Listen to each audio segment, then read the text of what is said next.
Baik, kembali bersama-sama di Terengganu FM Mesra Ceria Anggun Inspirasimu. Seperti biasa untuk setiap hari Selasa ini kita akan bersama-sama dalam ruangan Doktor di Radio. Dan hari ini kami menerima kunjungan daripada yang berbahagia Dr. Cikgu Bahirah binti Cikgu Mat, pakar rehabilitasi Hospital Sultanah Nur Zahirah Kuala Terengganu bersama-sama kita pagi ini. Assalamualaikum, selamat pagi. Assalamualaikum warahmatullahi wabarakatuh. Apa khabar? Alhamdulillah. Sihat Alhamdulillah. Okey, baik, hari ini katanya doktor pertama kali datang ke Terengganu FM.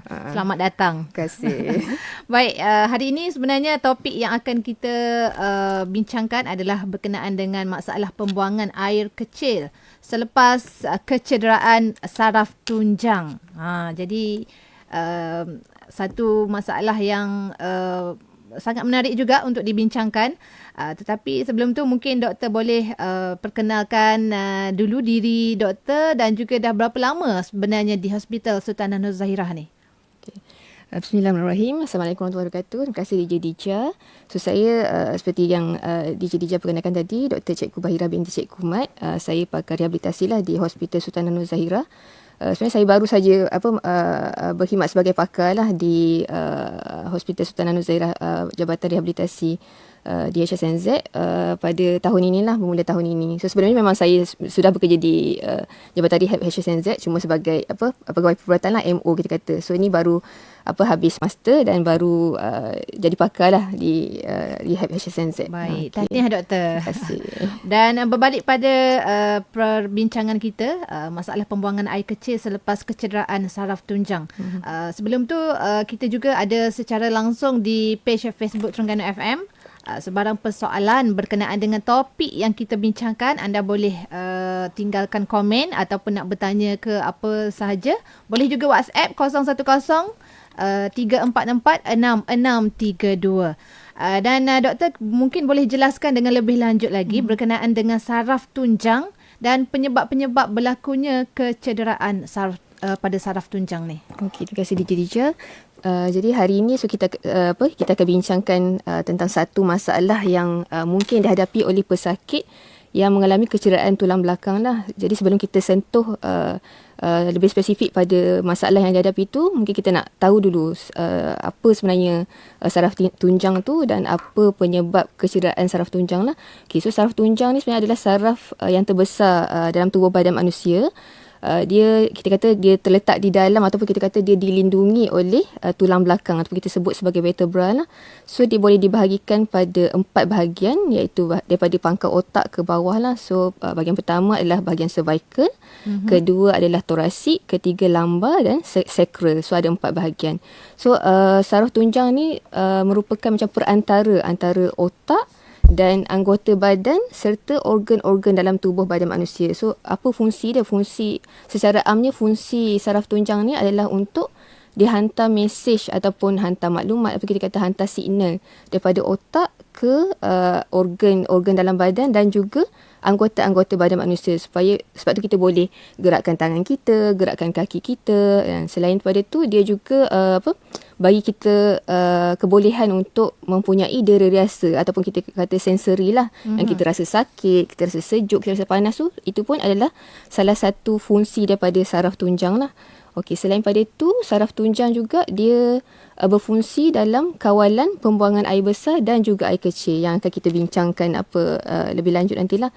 Jadi tadi DJ Dija tanya pasal apa penyebab kecederaan saraf tunjang ni. Kita boleh bagikan pada satu disebabkan oleh kita kata trauma. Trauma ni maksudnya contoh kemalangan jalan raya, okey, jatuh daripada ketinggian, contohnya jatuh daripada bangunan ke waktu tengah buat pembinaan ke apa kan, ataupun jatuh daripada atap, jatuh daripada pokok. So bila jatuh patah tulang belakang mungkin akan menyebabkan kecederaan tulang belakang lah.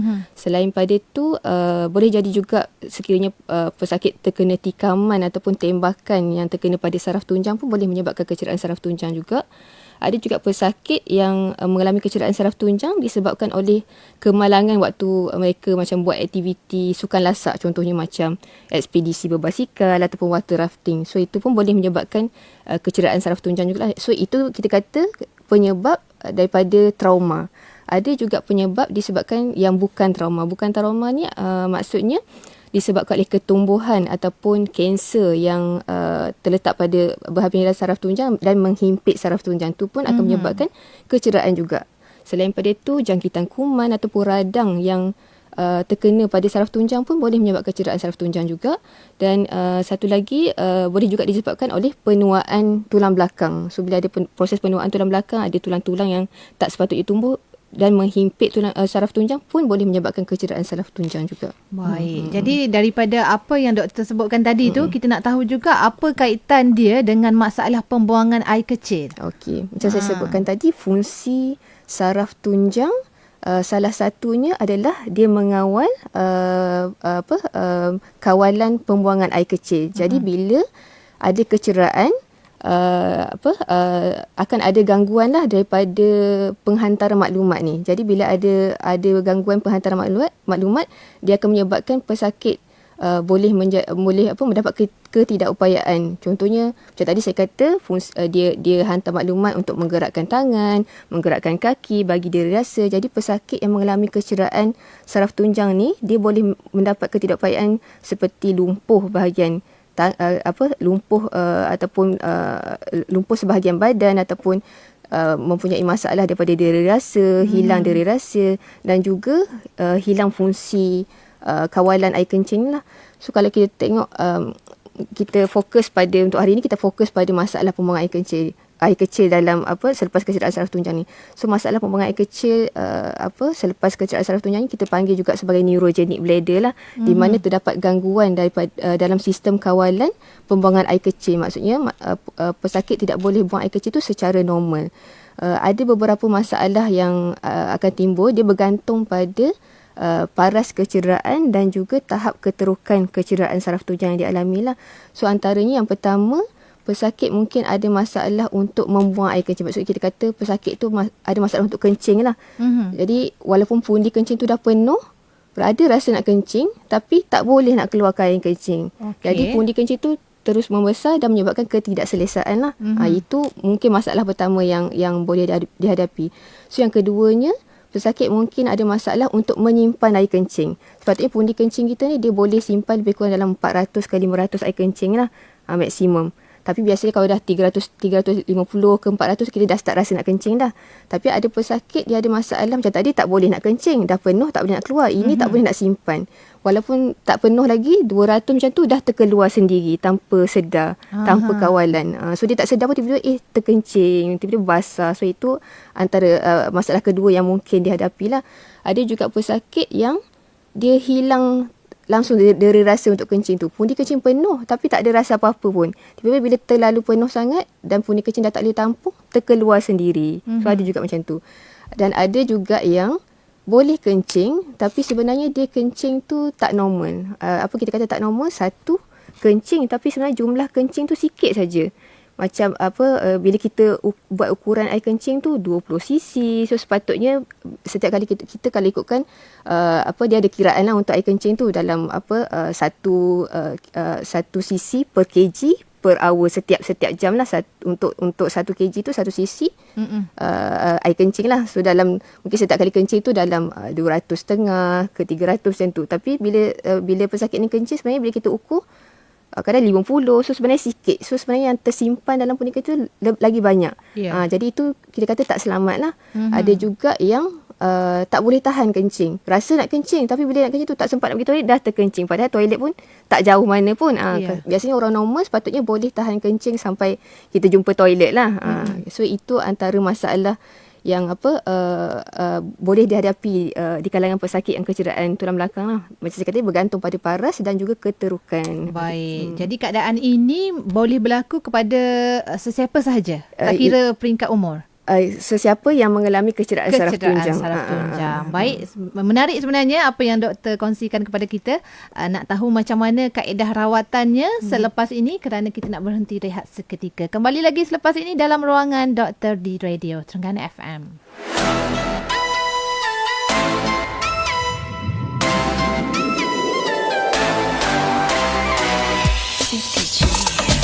Mata terbuka, hati tertanya, inilah perasaan si penggiri hati. Cari perhatian, kau karang cerita. Tuhan yang kau sendiri cipta. Hey, I'm a city and I'm fussy. Work kerja kan not lazy. Curi tulang aku hidup kau yang sakit hati. Isi air sampai penuh. Esok kau nak aku jatuh. Kau ingat aku boro-boro macam engkau yang selalu disuruh. Aku yang makan, engkau yang kenyang. Aku yang kena, engkau pula yang sakit. Jika ikutkan katamu itu, ku biarkan saja. Lihatlah diriku. Tak cukup udang kami, kau yang terkumat kami. Tengok orang naik sikit, hati kau sakit. Tutup telinga, ikutkan kata minda. Jangan buang masa, malas ku nak kisah. Mulut kau selalu berkukuh. Aku takkan ego, sebab kau penego. Bikin panas hati macam dendam mati. Full of with jealousy, kau pengiri hati. Pantang melihat, jadi penasihat. Cerita atap kerat bunyi macam pasang jerat. Pantang ke depan, mencari cara untuk menjatuhkan. Lebih fikir menghancurkan, sebab takut dijatuhkan. Aduh kasihan kau kaduk di dalam hutan. Tutup mulut, ikat lidah, tutup mata. I don't wanna see your face. Crazy over me, make you sick away. Aku yang makan, engkau yang kenyang. Aku yang kena, engkau pula yang sakit. Jika ikutkan katamu itu, ku biarkan saja. Lihatlah diriku.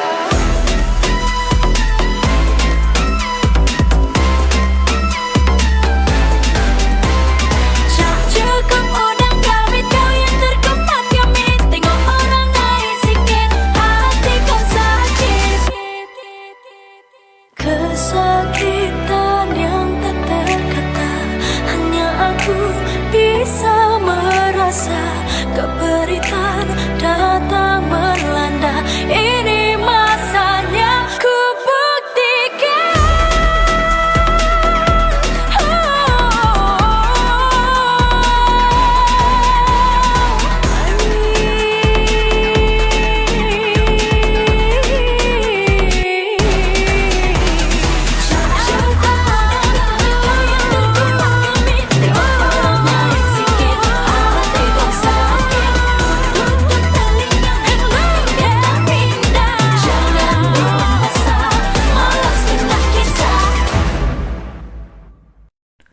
Baik, kembali bersama-sama di Terengganu FM Mesra Ceria dan kita masih lagi dalam ruangan Doktor di Radio bersama-sama yang berbahagia Dr. Cikgu Bahirah binti Cikgu Mat, pakar rehabilitasi Hospital Sultanah Nur Zahirah, Kuala Terengganu. Dan kita masih lagi memperkatakan berkenaan dengan masalah pembuangan air kecil selepas kecederaan saraf tunjang. Jadi dah banyak doktor terangkan tadi, kita nak tahu juga macam mana kaedah rawatan yang boleh dilakukan kepada mereka yang mengalami masalah pembuangan air kecil apabila tercedera saraf tunjang ni. Okey. So rawatan untuk kita kata neurogenic bladder lah dalam pesakit yang mengalami kecederaan saraf tunjang ni, dia bergantung pada jenis lah, jenis masalah yang kita cerita tadi, masalah yang mana yang dia ada. Antara ujian yang kita boleh lakukan untuk mendapat maklumat yang lebih terperinci tentang fungsi pundi kencing pesakit tu adalah ujian urodynamic kita panggil, ataupun urodynamic study lah, UDS. So daripada UDS tu kita dapat tahu fungsi pundi kencing dengan lebih detail lah. Matlamat utama rawatan untuk pesakit neurogenic bladder ni, yang pertamanya kita nak elakkan komplikasi lah. Yang paling komplikasi yang kita nak elakkan sekali adalah kegagalan buah pinggang. Selain daripada itu, matlamat kita adalah kita nak pesakit tu, nak pastikan pesakit dapat keluarkan air kencing secara teratur dan berkala dan tak ada kebocoran lah, supaya maksudnya dia tak adalah perlu pakai pampers ke, untuk pastikan dia punya kualiti hidup tu terbaik lah, walaupun ada masalah. Maksudnya tak perlu pakai pampers ke apalah. Okay, so kita kata dua cara utama lah kita kata untuk bantu keluarkan air kencing sekiranya pesakit memang ada masalah untuk keluarkan air kencing. Yang pertamanya kita sebut sebagai indwelling catheter ataupun penggunaan tiub kencing lah. Okay, penggunaan tiub kencing ni ada dua cara untuk masukkan tiub kencing. Yang pertama, kita masukkan melalui saluran kencing melalui kemaluan. And then dia akan terus ke pundi kencing lah. Apa yang mungkin orang awam selalu dengar sebagai, kita sebut sebagai CBD, Continuous Bladder Drainage. Itu yang pertama lah, so kita masukkan melalui saluran kencing melalui kemaluan. Yang keduanya, kita masuk tiub kencing itu terus pada pundi kencing melalui bukaan kecil pada, kita kata, bawah abdomen. So sebenarnya kat situ tu adalah kawasan terletaknya kita punya pundi kencing lah. So jadi kita akan rujuk pada doktor, biasa doktor pembedahan ni akan buat, dia ada buat bukaan kecil pada bawah abdomen untuk masukkan tiub kencing direct pada pundi kencing. Jadi tiub tu tak melalui saluran kencing pada kemaluan lah, dia direct pada pundi kencing pada perut. Kecil lah. Memang pembedahan kecil saja. Okay. So tiub kencing ni dia akan keluarkan air kencing secara berterusan sebab dia terus menerus ada pada pesakit. So dia akan disambungkan pada beg urine. Pesakit perlu tukar tiub kencing ni secara berkala lah, bergantung pada jenis tiub yang digunakan. Sama ada dia kena tukar 2 minggu sekali ataupun 6 bulan sekali, bergantung pada jenis lah. Biasa dekat klinik kesihatan berdekatan lah. So itu cara pertama untuk keluarkan air kencing. Cara kedua adalah yang kita sebut sebagai Clean Intermittent Catheterization, so ataupun CIC lah. CIC ni adalah di mana dia boleh dilakukan oleh pesakit ataupun penjaga pesakit. Kenapa kita namakan dia intermittent catheterization? Sebab kita masukkan tiub, kita akan bekalkan pesakit dengan tiub. Pesakit perlu masukkan tiub tu setiap 4 ke 6 jam untuk keluarkan air kencing. Lepas tu terus keluarkan balik tiub tu. Tiub tu ada berbeza sikit lah daripada yang tiub yang digunakan untuk CBD tadi tu. So setiap 4 ke 6 jam tu dia masukkan tiub kencing, masukkan tiub untuk keluarkan air kencing dan terus keluarkan. Maksudnya tiub tu tak bersama dengan beg urine. Maksudnya tiub tu tak berada sepanjang masa pada pesakit. So pesakit lebih bebas lah. Tapi untuk lakukan prosedur CIC ni, kita akan latih pesakit dulu. Kita nilaikan lah sama ada pesakit sesuai atau tidak untuk buat prosedur ni, CIC ni. Kalau pesakit tak sesuai, kita tengok ada tak penjaga yang boleh buat. Jadi kita akan latih lah, pasukan rehab akan latih sebelum kita benarkan pesakit untuk buat di rumah. Maksud kalau kita nampak teknik okey, pesakit pun confident, so baru kita benarkan pesakit untuk buat di rumah lah. Baik. Okey. Kita kata beza CIC ataupun yang penggunaan tiub kencing yang tukar 2 minggu ataupun 6 bulan sekali tu, secara kasarnya yang tiub CBD tadi tu, dia memang ada beg urine lah yang maksud sentiasa ada pada badan pesakit. Kalau CIC ni waktu masukkan, lepas tu keluar, lepas tu tak ada dah tiub. Jadi pesakit lebih mudah buat pergerakan sebab kita tahu pesakit saraf tunjang ni, sebab kecederaan saraf tunjang ni dia banyak proses pemulihan lagi, nak pergi fisioterapi, nak pergi cara kerja, so banyak latihan lagi. Jadi kalau tak ada beg urine pada dia tu, mungkin lebih senang dia bergerak lah. Dan untuk pesakit yang muda, kadang-kadang rasa malu bawa beg urine semua kan. So bila tak ada benda-benda tu, dia lebih confident lah. Baik. Walaupun kita kata pesakit yang menggunakan alat bantuan untuk keluarkan air kencing ni akan menerima rawatan susulan secara berkala, sebab kita nak monitor daripada segi ada komplikasi ke tak, ada masalah ke tak dalam proses dia buat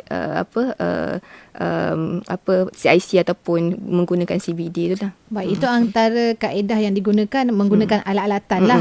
Saya kira macam tu. Tapi kalau pesakit yang mengalami masalah pembuangan air kecil ni akibat kecederaan saraf tunjang, adakah boleh mengambil ubat sahaja? Soalan yang baik daripada DJ Dija. Memang ada sesetengah pesakit yang kita perlu bekalkan dengan ubatan lah. Antara ubat yang kita kerap gunakan dalam pesakit yang mempunyai masalah neurogenic bladder selepas kecederaan tulang belakang ni adalah daripada jenis anticholinergic. So ubat anticholinergic ni kita akan bekalkan kepada pesakit yang menunjukkan tanda-tanda otot pundi kencing tu terlalu aktif, berdasarkan penilaian yang kita buat lah. So bila otot pundi kencing terlalu aktif, air kencing tu tak penuh lagi, dia dah mengecut, menyebabkan air kencing tu keluar tanpa kawalan lah, tak boleh kawal. Jadi pesakit yang macam ni dia akan komplain, dia kata selalu basah, kena pakai diaper sepanjang masa, jadi dia rasa tak selesa lah.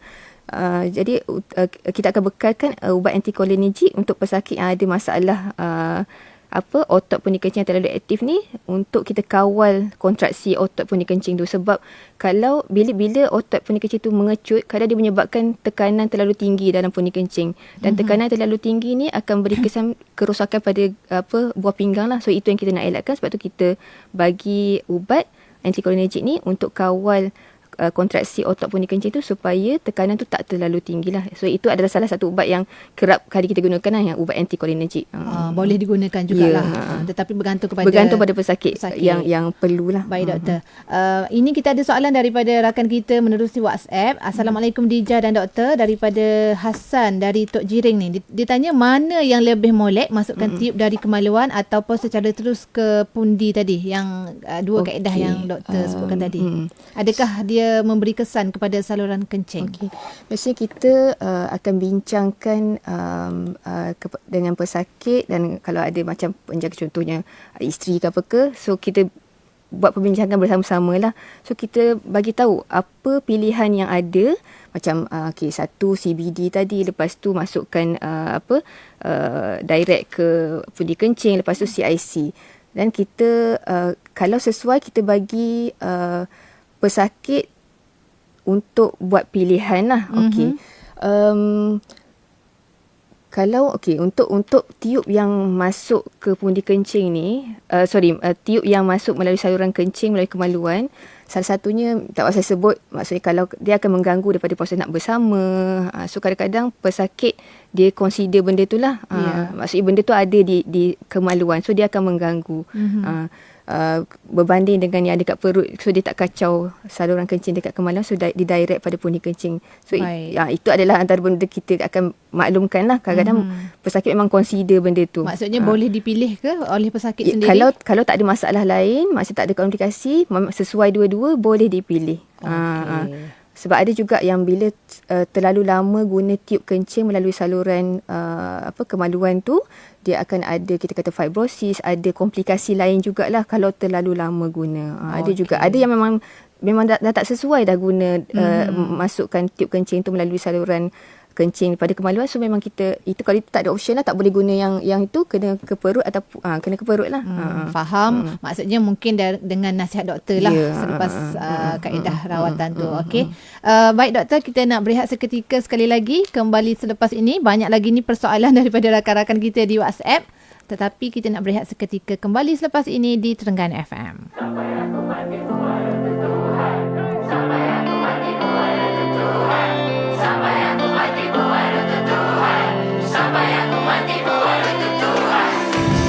Tolong senyap sebentar, nikmati sunyi ini sebelum dunia bergegar. Aku masih gentar, risau doa di pagar, tulisan makin pudar. Aku separah sedar, ya aku sedar. Bila disu aku sambut-sambut kerana takut nanti nyawa aku dicabut. Ramai yang berluang tapi tak ada peluang, jika diberikan ruang ku sahut. Mengapa masih ada persoalkan kerja Tuhan? Setuju jabat tangan, ini zaman kejatuhan. Mengapa aku masih ada dengarkan keluhan? Setuju lintas jambatan, aku nak kejar Tuhan. Selagi badan ada kudrat, aku takkan pernah rehat. Aku takkan latih penat, engkau membakar semangat hingga ke garis penama. Usaha mencari rezeki untuk terus ku berjalan sampai aku mati, buat untuk Tuhan. Kalau ini hari bukan hari aku, esok kan pasti ada aku menunggu. Pasti ada hari kamu, ada hari dia juga, dan aku, hari aku. Segenggam beras macam sejongkong emas, wajah puas kamu umpamakan barang kemas. Atas kertas angka hasil mereka kerja keras, galas cergas tolak malas, gagal tetap puas. Ni gelanggang dunia tempatku bertarung, etika hilang anak muda kau tak hormat panggung. Ramai yang jalan mendongan dan harap disanjung, garisan penamat makin hampir kau jangan termenung. Aman nasihat, aman tak cukup sifat, ramalan tak buatkan aku makin kuat. Aman nasihat, lama nak genggam erat, ekspresi hak perasaan jangan pernah kau daulat. Terima kasih, harap kasih diterima. Aku selesai segala selagi jasad ada nyawa, selagi jasad ada nyawa, harap kasih diberguna. Aku sambut jika disua, selagi badan ada kudrat, Aku takkan pernah rehat, aku tak kenal letih penat. Engkau kembangkan semangat hingga ke garisan penamanan usaha mencari rezeki Untuk terus ku berjalan sampai aku mati buat runtuh Tuhan. Kalau ini harimu kan hari aku, esok kan pasti ada aku menunggu. Pasti ada hari kamu, ada hari dia juga dan aku, hari aku. Sampai aku mati buat runtuh Tuhan. Sampai aku mati buat runtuh Tuhan. Sampai aku mati buat runtuh Tuhan. Sampai aku mati buat runtuh Tuhan. Baik, kita dah di hujung-hujung perbincangan untuk masalah pembuangan air kecil selepas kecederaan saraf tunjang. Kalau tadi doktor dah jelaskan kepada kita apakah kaedah rawatan dan juga masalah yang berlaku kepada pesakit-pesakit ni, mungkin kita nak tahu juga apakah komplikasi sekiranya masalah ini tidak dirawat dengan baiklah kepada para pesakit ni. Okey, terima kasih DJ. Macam saya sebutkan di awal tadi, matlamat utama kita untuk merawat ni adalah utama kita nak elakkan komplikasi lah. Komplikasi yang paling kita nak elakkan pada kita risau adalah kegagalan fungsi buah pinggang lah, sehingga boleh menyebabkan pesakit tu perlu menjalani dialisis ataupun cucian buah pinggang. Memang ada pesakit yang sampai perlu rosak buah pinggang dan sampai kena cuci buah pinggang. So kita nak elakkan komplikasi ni lah. Komplikasi lain termasuklah jangkitan kuman pada sistem pembuangan air kecil, pembentukan batu karang pada pundi kecil dan juga pembentukan batu karang pada buah pinggang lah. So itu adalah komplikasi yang boleh berlaku kalau tak dirawat dengan baik.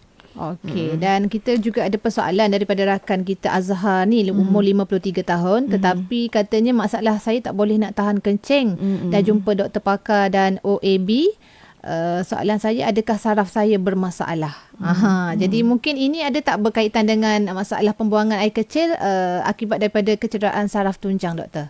Okey, sebab untuk topik hari ini kita fokuskan lebih pada saraf tunjang lah. Okey, sebab saraf tunjang ni saraf utama. Bila Cik Azhar tanyakan berkenaan adakah saraf saya bermasalah, saraf yang dimaksudkan ni mungkin sebab kalau pesakit kencing manis pun boleh ada masalah saraf je, tapi saraf tu adalah bukan saraf tunjang, bukan saraf utama. Dia saraf yang kecil-kecil tu. So kalau kita kata adakah Cik Azhar mempunyai masalah saraf tunjang tu, memang tidaklah. Okey, nanti doktor akan jawab juga tapi menerusi WhatsApp kejap lagi. Tapi kita nak teruskan untuk hujung-hujung ni, kita nak tahu juga adakah masalah pembuangan air kecil di kalangan pesakit ni boleh sembuh sebenarnya, doktor? Okey, dia bergantung pada tahap keterukan kecederaan saraf tunjang yang dialami lah. Biasa kita bahagikan tahap keterukan kecederaan ni mudahnya, satu kecederaan penuh ataupun complete injury, dan satu lagi separa lah incomplete injury. Pesakit yang mempunyai kecederaan penuh ataupun complete injury pada saraf tunjang, dia punya potensi untuk pulih untuk dapat kencing secara normal tu lebih rendah lah berbanding pesakit yang kecederaan separa. Jadi mungkin mereka memang perlu gunakan cara untuk keluarkan air kencing ni, sama ada CBD ataupun CIC dalam tempoh jangka masa panjang lah, berbanding macam kes yang kecederaan separa ataupun incomplete, contohnya yang ada jangkitan tuberkulosis pada saraf tunjang. Bila jangkitan tu dirawat sepenuhnya, mereka mungkin ada potensi untuk pulih daripada masalah pembuangan air kecil ni. Okey, jadi jangan risaulah kepada pesakit-pesakit yang tercedera saraf tunjangnya. Masalah ini sebenarnya ada kaedah rawatannya. Baik, bagi menutup kepada perbincangan kita pada pagi ni, doktor, mungkin ada pesanan kepada para pendengar di luar sana yang mungkin menghidapi sakit yang kita bincangkan pada hari ini. Okey, so sebelum kita akhiri sesi ni, saya rasa 3 lah saya nasihat utama untuk pesakit yang mengalami kecederaan saraf tunjang. Pertamanya, jika anda mengalami kecederaan saraf tunjang, pastikan anda mendapatkan pemeriksaan menyeluruh lah. Menyeluruh maksudnya termasuk pemeriksaan dari segi sistem pembuangan air kecil juga. Yang keduanya, sekiranya anda mengalami kecederaan saraf tunjang, maklumkan pada doktor jika ada perubahan pada fungsi pembuangan air kecil. Tak boleh tahan ke, tak boleh keluar habis ke, so maklumkan pada doktor. Dan sekiranya anda didapati memang ada masalah neurogenik bladder ataupun masalah pembuangan air kecil selepas kecederaan saraf tunjang dan menggunakan cara luar untuk keluarkan air kencing ni, pastikan anda sentiasa mendapat rawatan susulan. Jangan pandai-pandai sendiri, rasa dah okey kencing, dah berhenti tiup tanpa nasihat doktor lah. So pastikan dapat nasihat doktor dulu sebelum nak off tiup kencing semua tu lah. Okey, itu saja. Baik, sangat menarik sebenarnya apa yang dibincangkan. Terima kasih banyak-banyak doktor atas perkongsian pagi ini bersama-sama kita di Terengganu FM, khususnya untuk para pendengar Terengganu FM sendiri. InsyaAllah kalau ada masa terluang lagi, kita akan bersama-sama lagi. Terima kasih banyak-banyak. Assalamualaikum. Assalamualaikum warahmatullahi wabarakatuh.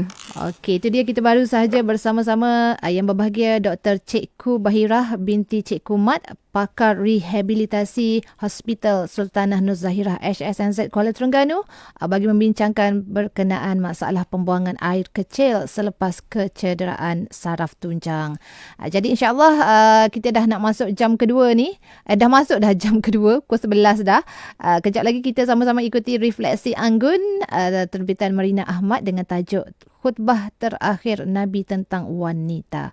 Jadi teruskan kesetiaan anda bersama-sama kami Terengganu FM. Mesra ceria. Pang-pang ala gaza, amai-amai belalang kupu-kupu. Bayar duit aku yang semua kau sapu.